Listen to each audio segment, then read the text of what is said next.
Bonjour à tous et à toutes, c'est avec un réel plaisir que nous nous retrouvons pour cette nouvelle capsule qui va être consacrée au métier de la beauté et du bien-être. Et pour cela, j'ai le plaisir de recevoir Christina Pereira, formatrice en coiffure à l'Institut des métiers. Bonjour Christina. Bonjour. Et Barbara Sonricoté, vous êtes formatrice en esthétique et cosmétique. Bonjour. L'objectif, ça va être effectivement d'évoquer vos très beaux métiers. Christina, est-ce que vous pouvez vous présenter en quelques mots ? Alors, donc moi j'ai 42 ans, je travaille à l'Institut des métiers donc depuis 14 ans. Je forme les apprentis coiffeuses, donc j'ai cette année en charge les niveaux CAP. J'interviens sur la pratique professionnelle et l'enseignement technologique. Alors, comment vous êtes arrivé à finalement enseigner à l'Institut des métiers ? Alors, l'opportunité s'est présentée un petit peu par hasard. C'est vrai qu'au départ, j'ai travaillé pendant quelques années dans certains salons de coiffure. En amont, pendant mes années de formation, j'ai découvert aussi le monde des concours, sur lequel j'ai pendant plusieurs années fait des concours de chignon. Je me suis spécialisée là-dedans. J'ai pu intégrer d'ailleurs l'équipe de France de coiffure. À la suite de ça, j'ai eu l'opportunité, ces concours m'ont ouvert la porte de certains salons. J'ai travaillé pendant plusieurs années dans certains salons. Après, j'ai voulu tenter l'expérience en tant que coiffeuse à domicile. Et pendant tout le temps où j'ai travaillé en tant que coiffeuse à domicile, j'ai eu l'opportunité, quelques temps après, de pouvoir intégrer l'Institut des métiers. Et au début, j'ai commencé en tant que vacataire et j'ai pu accumuler les deux, former et en même temps travailler. C'est effectivement très important pour nous parce qu'à l'Institut des métiers, on doit s'appuyer sur des professionnels qui ont été en exercice, qui ont une pratique professionnelle éprouvée pour que ça puisse être porteur de sens lorsqu'on va former les futurs apprentis. Donc effectivement, ce focus-là, sur cette attention en tout cas qu'on a à l'Institut des métiers sur l'expérience professionnelle des formateurs, elle est capitale. Donc vous êtes une illustration également de cette approche-là. Tout à fait. Voilà. Barbara, à vous de vous livrer à cet exercice. Qui êtes-vous, d'où vous venez et qu'est-ce qui fait que vous soyez arrivé à l'Institut des métiers ? Alors moi, je suis depuis 20 ans à l'Institut des métiers. Je forme les brevets professionnels et les BTS en esthétique, cosmétique, parfumerie. Donc moi, j'ai commencé ma carrière professionnelle avec un CAP en parfumerie sélective. Et ensuite, j'ai poursuivi en brevet professionnel et en BTS beaucoup plus tard. J'ai eu une entreprise, un des premiers spas urbains sur Clermont-Ferrand. Qu'est-ce que c'est qu'un spa urbain, Barbara ? Alors, un spa urbain, en fait, c'est une maison de beauté qui est plutôt destinée à la détente, où on va retrouver tout ce qu'on a en institut de beauté et aussi en spa pour le côté détente. Donc spa des villes, spa des champs en fait. En gros. Plutôt spa des villes quand même. Alors quel est ce col que vous avez autour de... Alors moi je suis un des meilleurs ouvriers de France en esthétique et art du maquillage depuis 2015. C'est un concours qui est difficile. Qui demande beaucoup d'investissement, de travail. Et je suis très fière de porter ce col et de montrer surtout aux apprentis que la formation, elle est continuelle. Et il faut absolument qu'elles continuent à être performantes tout au long de leur carrière, quitte à aller, comme moi, passer des concours et à se frotter finalement à la crème des crèmes de la profession. D'ailleurs, Barbara, il me semble que l'esthétique n'était pas votre premier choix. Est-ce que vous pouvez nous en dire plus ? Alors, je voulais être officier de marine. Voilà, donc je ne l'avais pas menti, effectivement. Mes parents n'étaient pas tout à fait d'accord de me laisser partir, en fait, dans la marine. Et donc, c'est pour ça que je me suis orientée par dépit, en fait, sur ce métier. Et j'ai découvert une passion.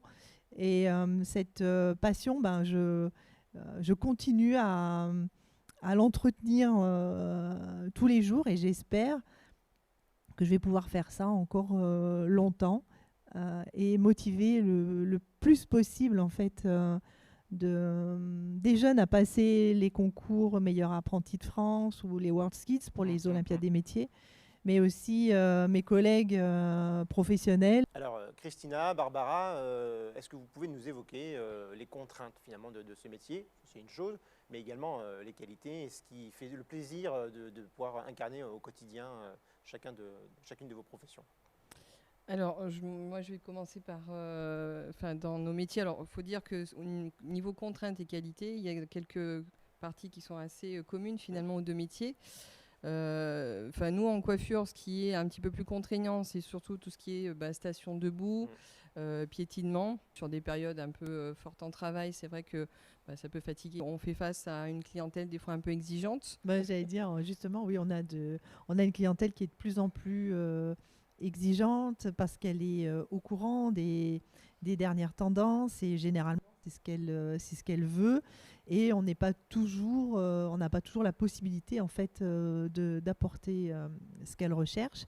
Donc on est sans arrêt en train de chercher comment répondre en fait à ses besoins.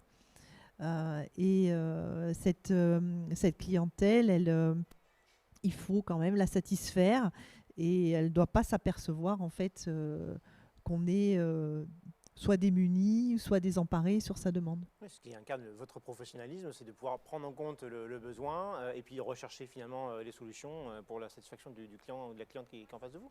Tout à fait, c'est ça. Tout à fait, ouais, c'est ça. Christina, d'autres contraintes éventuellement que vous voyez par rapport à votre métier? Alors les contraintes, oui. Alors on a aussi cette gestuelle un peu répétitive qu'on a en permanence qui nécessite, je pense, quand même une condition physique importante. D'autres contraintes que vous voyez, Christina? Alors l'idée, c'est pas de faire peur évidemment à ceux qui nous regardent, mais c'est d'être bien conscient de ce qu'implique un métier. Tout à fait. Et que comme tout métier, il y a des contraintes et des qualités que nous évoquerons juste après. Alors en plus de la station debout, c'est vrai que les gestes répétitifs, parce qu'à longueur de journée, on répète le lever du sèche-cheveux, la manipulation des ciseaux, pour lequel c'est vrai qu'il est important d'avoir quand même une bonne condition physique. Donc, voilà. Effectivement, puis on a la station debout. Nous, en esthétique, on va retrouver aussi toute la partie des modelages en détente et donc la posture est importante. Donc il faut avoir une activité physique pour avoir un dos en fait musclé. On va trouver aussi dans nos contraintes le toucher qui doit être juste. Une empathie aussi par rapport au corps, puisque on touche à l'intime, effectivement. Oui, on touche à l'intime et au respect en fait de l'intimité de la cliente, même si on est seul avec elle dans une cabine, on est quand même tenu à respecter ça et c'est pas toujours évident, surtout pour les jeunes qui ne comprennent pas forcément l'importance en fait de ça. Et puis, dans les contraintes, on va également avoir le secret professionnel. La déontologie est quand même importante, puisque on a des confidences qui se font en cabine et on ne doit pas en fait les rapporter en dehors du cadre professionnel. C'est évident. Alors, quelles sont les parts de plaisir, de qualité que vous pouvez mettre en avant pour chacun de vos métiers? Christina? Alors les qualités, faut aimer déjà la créativité, ça c'est important, avoir vraiment un état d'esprit un peu créatif. Aimer, je dirais, pour ma part, c'est le toucher du cheveu, de vouloir embellir la personne, savoir conseiller aussi. Aujourd'hui, on a de plus en plus de personnes qui ont envie de s'identifier, de se personnaliser. Et d'ailleurs, on a aussi des métiers sur lesquels on se spécialise. Après les qualités, c'est quelqu'un qui voudrait faire ce métier il faut qu'il soit, c'est la motivation, la passion, ça c'est la chose, je dirais, je pense, primordiale pour réussir dans nos métiers. Et puis le sentiment de la satisfaction lorsque le client ou la cliente a obtenu ce qu'il voulait. Vous parlez de personnalisation qui est vraiment une tendance de fond aujourd'hui dans la société. Chacun veut avoir sa propre image, finalement déconnectée de celle du groupe. Touche personnelle. Et vos métiers contribuent justement à personnaliser les uns et les autres dans cette optique-là. Tout à fait, oui. Barbara? Alors moi, je rajouterais en fait, avec la créativité, un peu d'audace aussi, surtout en esthétique. On a de plus en plus en fait de métiers qui vont se rapprocher de l'artistique. Et puis, on va trouver aussi une qualité d'écoute qui est très importante. Vous voyez d'autres qualités à mettre en avant ? Oui, donc la discrétion est importante. C'est une qualité indispensable en fait pour le métier. Je dirais aussi peut-être l'accueil aussi. Quand on arrive dans chacune de vos boutiques, c'est un élément extrêmement déterminant en termes d'approche client. Vous le voyez de cette manière-là? Alors effectivement, l'accueil est très important puisque que ce soit l'accueil en visuel ou l'accueil téléphonique, on doit avoir le sourire et puis surtout montrer de la bienveillance par rapport à la clientèle. Ça, je pense que c'est quelque chose qui est primordial chez nous. Ensuite, il faut avoir aussi une certaine aisance pour pouvoir converser. C'est réussir à positionner en fait le curseur au bon niveau, c'est-à-dire être sans être intrusif, mais être quand même avenant par rapport au client ou à la cliente. C'est ça. Tout à fait. Après, dans la créativité, je pense que ce qui est important aussi, c'est d'avoir beaucoup de minutie, puisque nous, en esthétique, aujourd'hui, on travaille avec du nail art, on fait du nail art. Et automatiquement, on va travailler avec des pinceaux qui vont être très très fins. Et on attend une qualité de réalisation aussi qui est importante, puisque les ongles, c'est des toutes petites surfaces.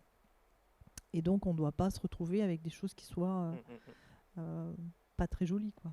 Effectivement, je reste très admiratif de la minutie, du pointillisme qui peut être fait pour cette création nail art, donc l'art des ongles, oui, c'est ça. Bien traduire.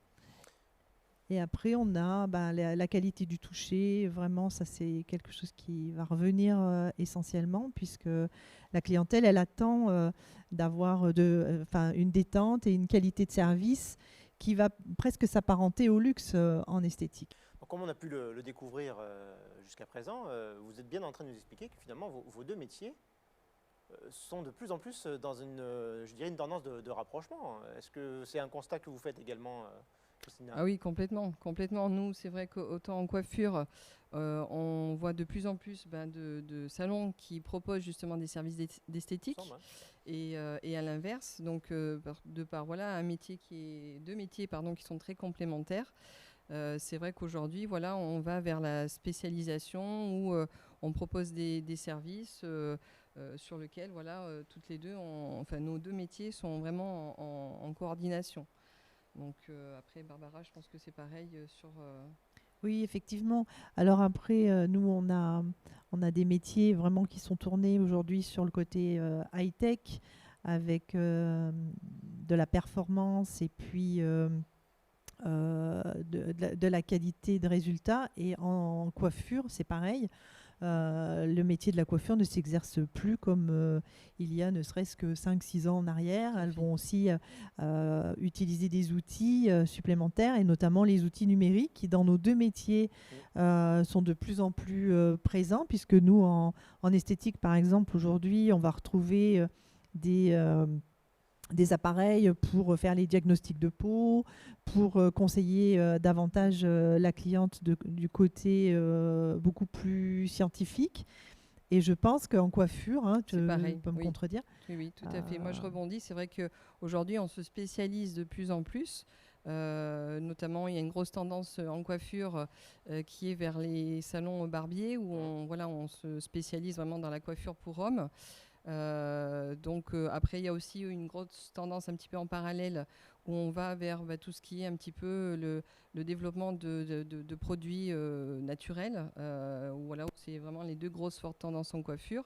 Et c'est vrai on va vers des métiers où on se spécialise vraiment sur des tendances plus particulières, voilà, plus personnalisé. C'est ça. Donc, et les parcours aussi, les parcours professionnels sont de plus en plus finalement personnalisés, puisque nous, à l'Institut des métiers, on va apporter à l'ensemble en fait, des apprentis une formation de base qui va être pluridisciplinaire, et par la suite, en fait, ces jeunes vont choisir finalement le métier qui leur convient le mieux, et certains vont, pour ma part, elles vont plus partir soit sur du spa parce qu'elles vont préférer le massage, soit plus sur de l'onglerie parce qu'elles vont préférer le côté artistique de l'onglerie. Et en coiffure, c'est exactement pareil. Mais l'important à retenir, en fait, c'est que la formation de base est importante pour pouvoir après faire des choix professionnels beaucoup plus crédibles pour la suite. Alors, la transition est toute trouvée pour le coup.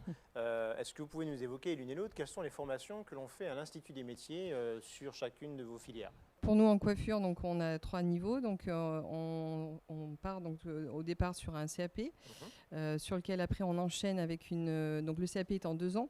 Après, on a une mention complémentaire sur laquelle le jeune va se spécialiser dans tout ce qui est donc couleur avec l'effet de mèche et la coupe. Et après, bien entendu, derrière, donc on va dire le grade ultime, voilà, qui est le fameux brevet professionnel, tout à fait, sur lequel, voilà, donc il y a une spécialité un peu en option qui est donc soit la coiffure homme avec l'entretien du système pilofacial ou la coiffure événementielle, donc qui est la coiffure sur cheveux longs.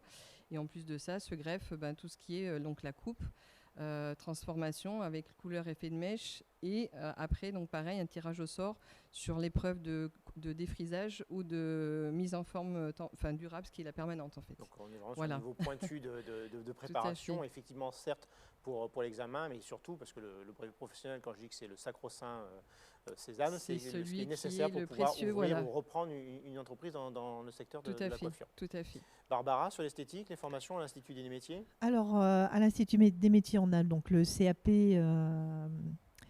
ECP, donc esthétique, cosmétique, parfumerie, qui prépare en fait le futur professionnel à avoir les bases du métier. Ensuite, on va trouver le brevet professionnel qui en fait spécialise le métier, qu'on va trouver surtout essentiellement tous les soins spécifiques, le maquillage avec des gros modules de maquillage et puis tout ce qui est soins du corps, l'onglerie aussi, toute la prothésie ongulaire. Le BTS MECP, c'est option donc management. Ça va permettre en fait aux jeunes d'accompagner des équipes, de valoriser une entreprise, de mettre en avant toute la partie management en fait, et seconder voilà, la responsable. Exactement. Et l'avantage aussi avec cette préparation en fait, jusqu'au BTS, c'est que par la suite, elles peuvent continuer aussi leurs études, pas chez nous tout de suite, mais elles peuvent continuer sur une licence, par exemple. Effectivement, vous faites bien de le souligner, on peut poursuivre sur une licence 3 et aujourd'hui, avec le partenariat que nous avons tissé avec l'ESC Clermont-Ferrand, on a la possibilité pour ces postes BTS de l'Institut de proposer un bachelor de grade licence qui est vraiment une réelle opportunité pour ces candidats d'approfondir leurs compétences en termes de commerce, de gestion d'une structure comme les vôtres. Eh bien, Barbara et Christina, merci d'avoir participé à cette émission qui a permis de faire un focus sur vos 2 filières de métiers, de mettre en avant les formations qui sont dispensées à l'Institut des métiers. Et à ce titre, je me retourne vers l'ensemble des internautes. Si vous êtes intéressés par une formation à l'Institut des métiers, que ce soit sur les métiers de l'esthétique et de la coiffure, mais également sur tout ce que nous pouvons proposer à l'Institut des métiers, n'hésitez pas, inscrivez-vous sur le portail, sur le site de l'Institut. De nombreuses offres sont déjà aujourd'hui à pourvoir. Les entreprises vous attendent pour pouvoir entamer votre formation et vous professionnaliser. Je vous dis à bientôt dans notre émission. Au revoir.